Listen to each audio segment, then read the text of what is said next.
দীর্ঘদিন ধরে রায়গঞ্জ শহরের অন্যতম প্রধান সমস্যা ছিল যানজট। বিশেষ করে ভিনায়ক হোটেল থেকে বিবিধি মোড় পর্যন্ত প্রতিদিনই অটো, টোটো ও অন্যান্য 3 চাকার যাত্রীবাহী গাড়ির যত্রতত্র দাঁড়ানো এবং যাত্রী ওঠানামার কারণে তীব্র যানজটের সৃষ্টি হতো। অবশেষে জেলা প্রশাসন ও জেলা পুলিশের উদ্যোগে বুধবার থেকে এই সমস্যার সমাধানে চালু করা হয়েছে নতুন ট্রাফিক নিয়ম। শহরের ভিনায়ক হোটেল থেকে বিবিধি মোড় পর্যন্ত নির্দিষ্ট স্থান ছাড়া কোনো অটো, টোটো বা 3 চাকা যাত্রীবাহী গাড়ি যাত্রী ওঠানো বা নামাতে পারবেন না। নিয়ম কার্যকর করতে সকাল থেকেই রাস্তায় সক্রিয় ছিলেন জেলা পুলিশের ট্রাফিক বিভাগের আধিকারিক ও পুলিশ কর্মীরা। নিয়ম ভঙ্গকারীদের সতর্ক করার পাশাপাশি যান চলাচল স্বাভাবিক রাখতে নজরদারি চালানো হয়। প্রশাসনের দাবি, এই উদ্যোগের মূল উদ্দেশ্য শহরের যানজট কমানো, সাধারণ মানুষের যাতায়াত সহজ করা এবং সড়কে শৃঙ্খলা ফিরিয়ে আনা। নতুন নিয়ম চালুর প্রথম দিনই ওই এলাকায় যানজট অনেকটাই নিয়ন্ত্রণে এসেছে বলে স্থানীয়দের একাংশের দাবি। দীর্ঘদিন ধরে এই সমস্যা সমাধানের দাবি উঠেছিল বিভিন্ন মহল থেকে। স্থানীয় ব্যবসায়ী ও বণিক সংগঠনের প্রতিনিধিরা প্রশাসনের এই পদক্ষেপকে স্বাগত জানিয়েছেন। তাদের মতে, যানজট কমলে ব্যবসা বাণিজ্যের পরিবেশও উন্নত হবে এবং ক্রেতাদের যাতায়াতে সুবিধা হবে। প্রশাসনের আশা, সকলের সহযোগিতা পেলে এই নতুন ট্রাফিক ব্যবস্থা ভবিষ্যতেও কার্যকর থাকবে এবং রায়গঞ্জ শহরকে আরও সুশৃঙ্খল ও যানজট মুক্ত করে তোলা সম্ভব হবে। এ প্রসঙ্গে সাধারণ নাগরিকেরা একে একে তারা কি জানালেন শুনে নেব। সরকার এই যে বহুদিন পর যানজট মুক্ত শহর দেখা যাচ্ছে, এই বিষয়ে কি বলবেন? এই বিষয়ে বলবো, আমাদের বাংলার সরকার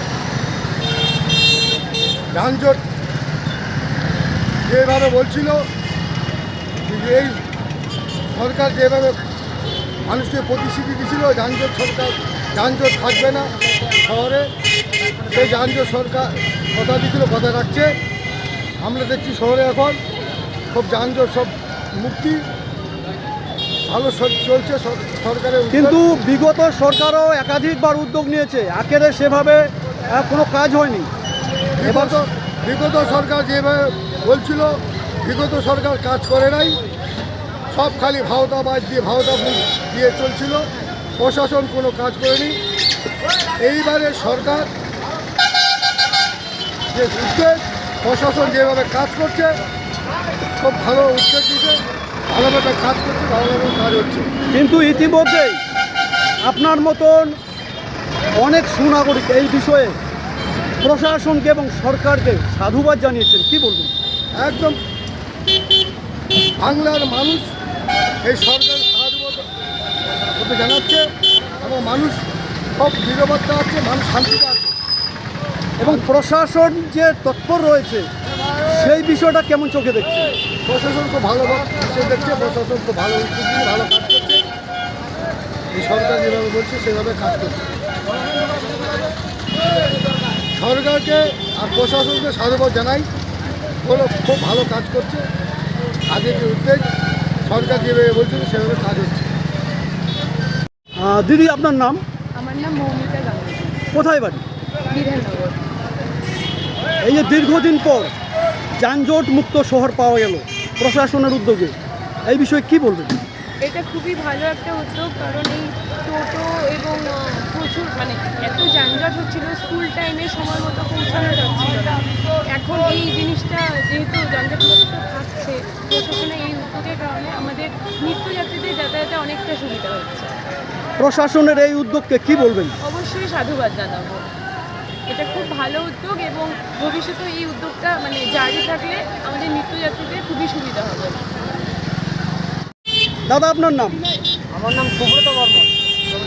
কাকে নিয়ে এলেন স্কুল থেকে? নিয়ে আসলাম আমি, আমার ছেলে হবে আর পেছনে ভাগ্নি যাবে।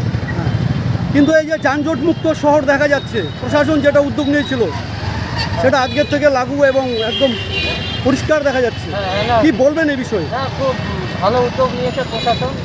এতে যানজট মুক্ত শহর হবে এতে বেশ মানুষের সুবিধাই হবে। প্রশাসনের এই উদ্যোগকে কি বলবেন?